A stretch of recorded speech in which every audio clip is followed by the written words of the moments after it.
Hi friends, ഇന്ന് ഞാൻ കൂർക്ക കൊണ്ടൊരു കറിയാണ് ഉണ്ടാക്കാൻ പോകുന്നത് കേട്ടോ.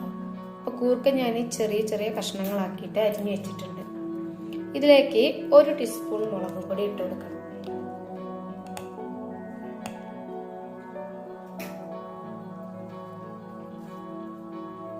ഒരു ടീസ്പൂൺ മഞ്ഞൾപ്പൊടി ഇട്ട് കൊടുക്കുക.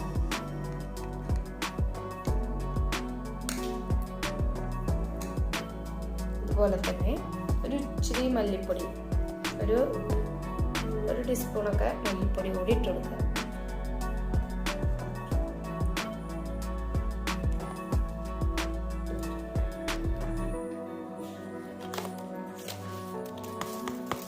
ഒരു ടീസ്പൂൺ ഉപ്പ് കൂടി ഇട്ട് വെള്ളം ഒഴിച്ചിട്ട് നമുക്കിതൊന്ന് വേവിച്ചെടുക്കാം.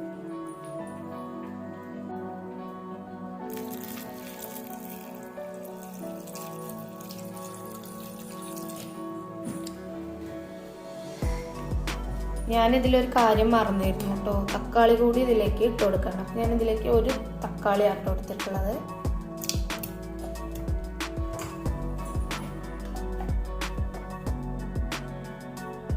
നമുക്കിതൊന്ന് അടുപ്പത്ത് വെക്കാം.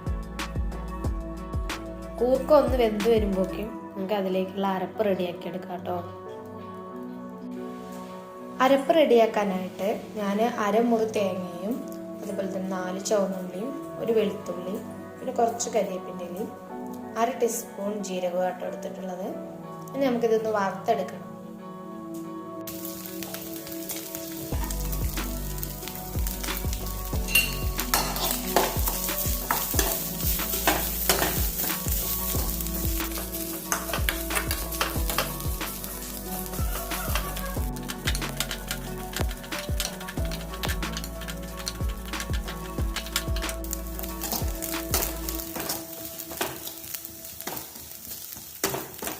ഈ ഒരു ബ്രൗൺ കളറാവുന്നത് വരെ ഇത് വറുത്തെടുക്കാം.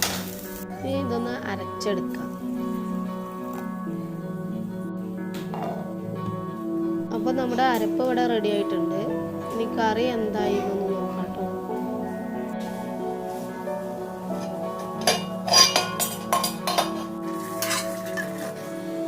കൂർക്കൊക്കെ നന്നായിട്ട് വെന്ത് കിട്ടിയിട്ടുണ്ട്. ഇനി നമുക്കിതിലേക്ക് അതിൻ്റെ അരപ്പ് ചേർത്ത് കൊടുക്കാം.